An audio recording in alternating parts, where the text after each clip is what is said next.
Hello बच्चों। पिछली video में हमने हिंदी साहित्य का संक्षिप्त इतिहास इस विषय पर चर्चा की थी। आज का हमारा टॉपिक है हिंदी गद्य का विकास। हिंदी में गद्य के विकास के प्रमुख कारण हैं आधुनिक विचारधारा, नवीन शिक्षा पद्धति, शासन संबंधी आवश्यकता और धार्मिक कारण। आधुनिक विचारधारा से तात्पर्य है कि जब हम लोग शिक्षित होने लगे, जैसे जैसे शिक्षा बढ़ने लगी, हमारे अंदर नई नई विचारधाराएं उत्पन्न होने लगी और ये विचारधाराएं गद्य के विकास में प्रमुख कारण रही। दूसरा है नवीन शिक्षा पद्धति।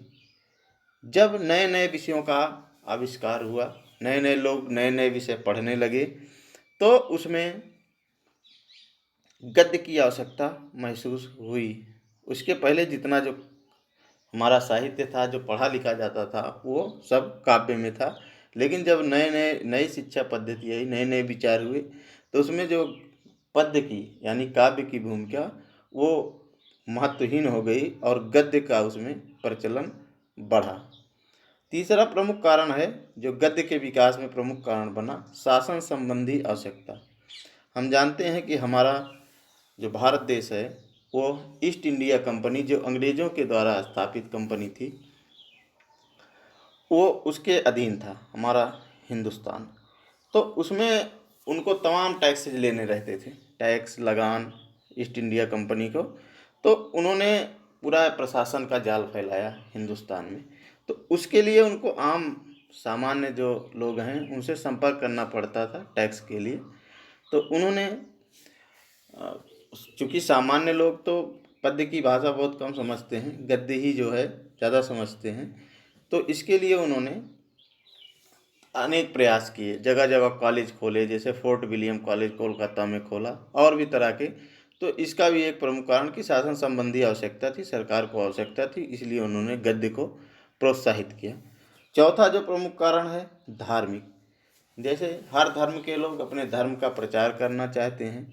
इसी तरह जैसे हमारे यहाँ जब चूँकि अंग्रेज़ों का शासन था, वो ईसाई थे, तो ईसाई मिशनरीज, ईसाई लोग आए और उन्होंने अपने धर्म का प्रचार करने के लिए अपनी जो पवित्र उनकी पुस्तक है बाइबल, उसका अनुवाद करवाया। उतने समय जो गद्य प्रचलित था हिंदी में, तो उसमें उन्होंने उसका प्रचार कराया, लोगों में बांटा कि जिससे ज़्यादा से ज़्यादा जो है हमारे धर्म की ओर आकर्षित हो सकें। तो ये चार प्रमुख कारण जो हैं आज, ये हैं जो हिंदी गद्य के विकास में प्रमुख कारण रहे। पुनः हम हिंदी गद्य के विकास को दो भागों में विभाजित करेंगे, भारतेंदु पूर्व हिंदी गद्य और भारतेंदु कालीन या इसके बाद का हिंदी गद्य।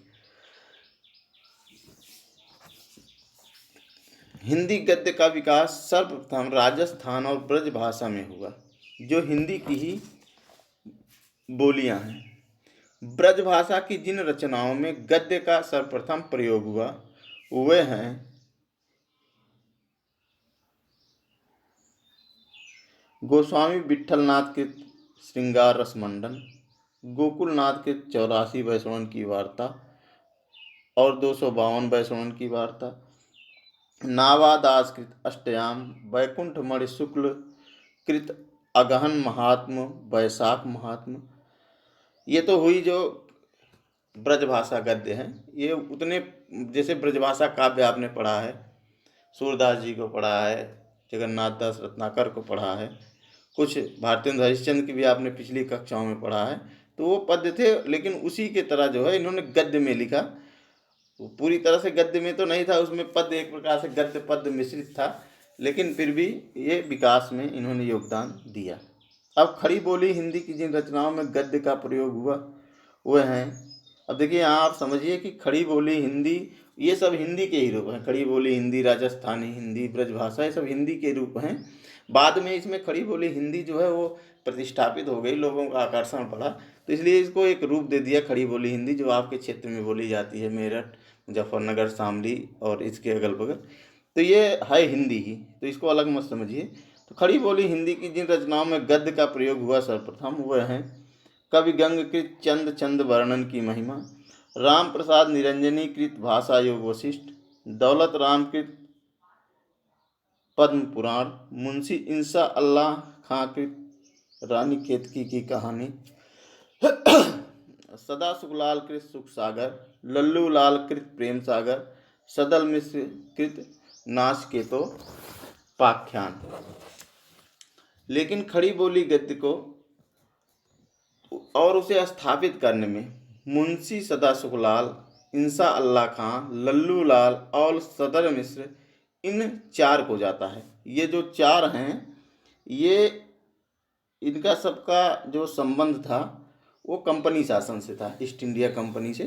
ये किसी न किसी से, इसमें तो जो दो थे वो फोर्ट विलियम कॉलेज में अध्यापक भी थे, जैसे आपको मैंने पहले बताया कि ये चूँकि शासन की आवश्यकता थी, जो अधिकारी थे उनको भाषा समझना था, अधिकारी ज़्यादातर अंग्रेज ही रहते थे उतने समय, तो उनको हिंदी भाषा समझनी थी, क्योंकि टैक्स लेना था और भी प्रशासनिक काम करने थे।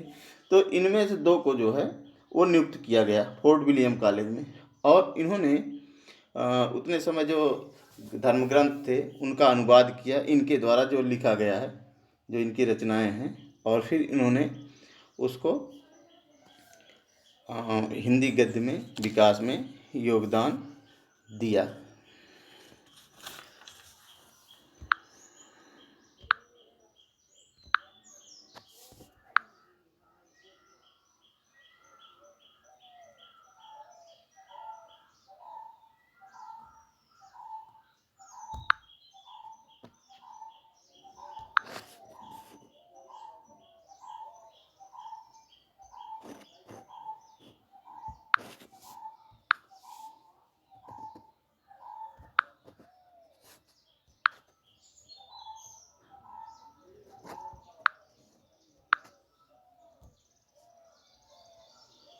अब हम आते हैं भारतेंदु युगीन हिंदी गद्य।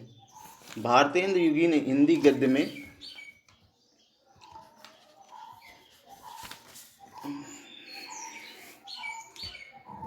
जो प्रमुख इस युग के जो लेखक हैं वो भारतेंदु हरिश्चंद्र, लेकिन उनके और भी सहयोगी लेखक हैं, जिनमें बालकृष्ण, भारतेंदु हरिश्चंद्र तो ही हैं, बालकृष्ण भट्ट, बद्री नारायण चौधरी प्रेमघन, प्रताप नारायण मिश्र, ये सब हैं।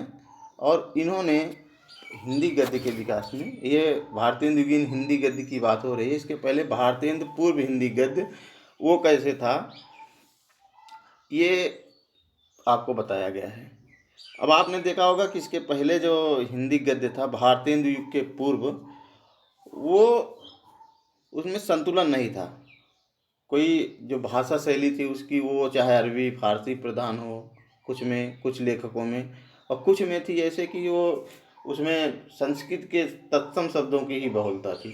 तो उसे जो पढ़ता था वो लगता था कि जैसे हम फारसी पढ़ रहे हैं, हिंदी नहीं पढ़ रहे हैं।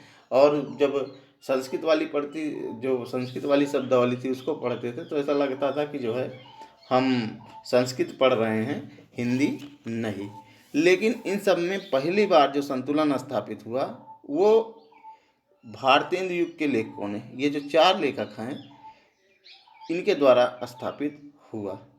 और यही नहीं, इन्होंने तो गद्य पद्य लिखे ही, और साथ साथ इन्होंने जो उतने समय सभी इतने लेखक मंडल थे भारतेंदु युग के जो लेखक हैं, या भारतेंदु युग के जो भारतेंदु के सहयोगी कह लीजिए, उन्होंने सब ने एक एक पत्रिका का, दो दो पत्रिका का संपादन किया।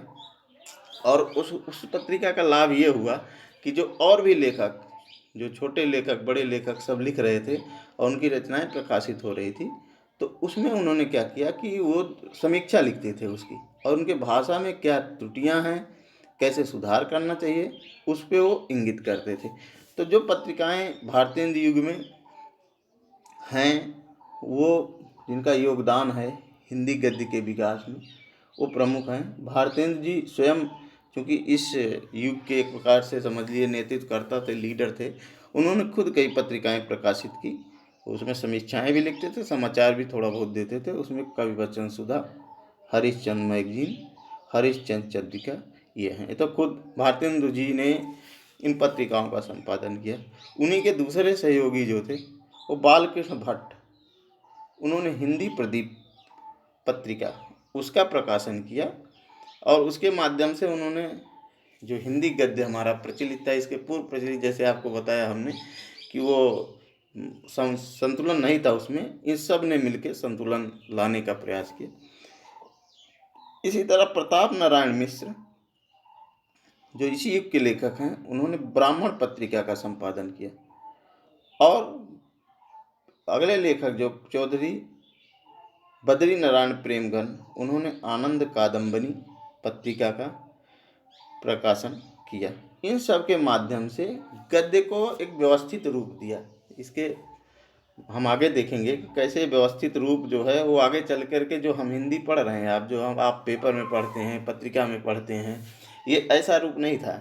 ये हमने आपको बताया कि सबसे पहले ब्रजभाषा में आया गद्य, फिर उसके बाद जो उसके बाद खड़ी बोली में थोड़ा सुधार हुआ, फिर जो भारतेंदु युग के पूर्व हमने आपको बताया है सारा, वो उनके द्वारा होते हुए भारतेंदु युग में काफ़ी 90% तक समझ लीजिए जो आप हिंदी पढ़ रहे हैं ये इसी तरह हो गई थी। हिंदी गद्य जो आप पढ़ रहे हैं ये इसी तरह, बाकी का काम जो है वो बाद में हुआ।